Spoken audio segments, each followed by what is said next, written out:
یہ یوم افطار جس کو عید الفطر کہا جاتا ہے، یہ سجدہ شکر ہے اللہ کے حضور کے مالک تو نے ہمیں ہدایت عطا کی، تو نے ہمیں توفیق عطا کی، اور تیری توفیق کے بغیر سخت گرمی کے یہ روزے ہم نہ رکھ پاتے، تیری توفیق کے بغیر فاقے نہ کاٹ پاتے۔ یہ تیرے ہی کرم سے، تیری ہی دی ہوئی توفیق سے ہمیں صبر نصیب ہوا۔ الصوم نصف الصبر، روزہ آدھا صبر ہے۔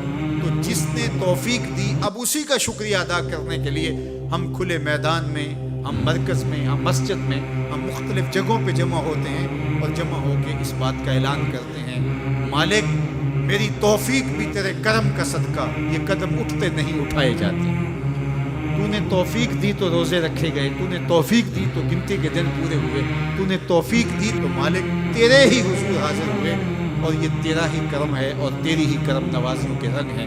حضرت معاذ بن جبل رضی اللہ تعالیٰ عنہ فرماتے ہیں کہ ایک دن حضور نے میرا ہاتھ پکڑا اور ہاتھ پکڑ کے فرمایا، اے معاذ واللہ انی لأحبک، اللہ کی قسم میں تم سے پیار کرتا ہوں۔ پھر دوبارہ فرمایا، واللہ انی لأحبک، اے معاذ میں اللہ کی قسم تم سے پیار کرتا ہوں۔ اور اس پیار کی وجہ سے حضور نے حضرت معاذ بن جبل کو بتایا کہ میں تجھ کو وصیت کرتا ہوں کہ ہر نماز کے بعد ان کلموں کو جو میں تمہیں بتا رہا ہوں ان کو ترک نہیں کرنا، اس کو بھولنا نہیں، اس کو چھوڑنا نہیں۔ اور وہ کیا؟ اللہم اعنی علی ذکرک و شکرک و حسن عبادتک، اے اللہ مجھے توفیق دے اپنی عبادت کی، مجھے توفیق دے اپنے ذکر کی، مجھے توفیق دے اپنا شکر ادا کرنے۔ تو اللہ کا شکر ادا کرنے کی اس سے توفیق مانگی، مالک نعمت بھی تو دے اور اس نعمت پر شکرانے کی توفیق بھی تو عطا کر۔ اور اللہ فرماتے ہیں میری دی ہوئی نعمت پر میرا جب تم شکر ادا کرو گے میری دی ہوئی توفیق کے ساتھ، تو میں تم سے عہد کرتا ہوں لئن شکرتم لأزیدنکم، میں تمہیں اور زیادہ عطا کروں۔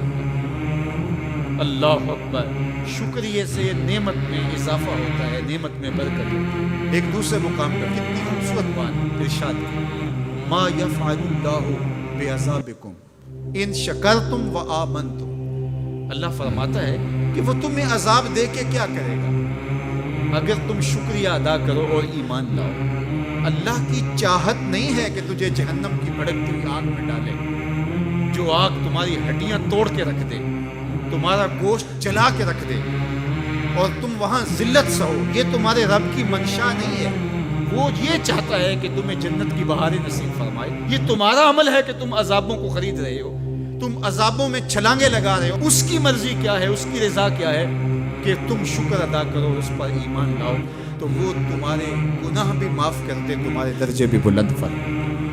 بلکہ ایک دوسرے موقع پہ اللہ تعالیٰ نے قرآن مجید میں ارشاد فرمایا کہ تم جہنم کے گھڑے میں گرنے والے تھے، ایک جنبش پاک کی دیر تھی کہ تم ایندھن بن جاتے۔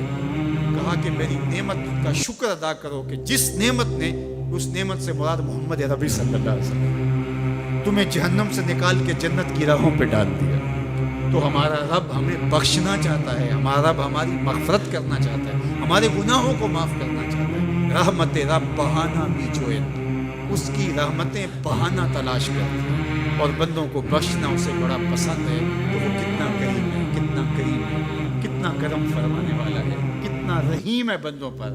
جب بندے عیدگاہ کی طرف آ رہے ہوتے ہیں اور چیخ چیخ کے کہہ رہے ہوتے ہیں اللہ اکبر اللہ اکبر لا الہ الا اللہ واللہ اکبر اللہ اکبر وللہ الحمد اللہ اکبر لا الہ الا اللہ واللہ اکبر اللہ اکبر وللہ الحمد اللہ اکبر لا الہ الا اللہ واللہ اکبر اللہ اکبر وللہ الحمد۔ تو اللہ فرشتوں سے فرماتا ہے کہ کیا مزدوری دی جائے اس مزدور کو جو کام پورا کرے؟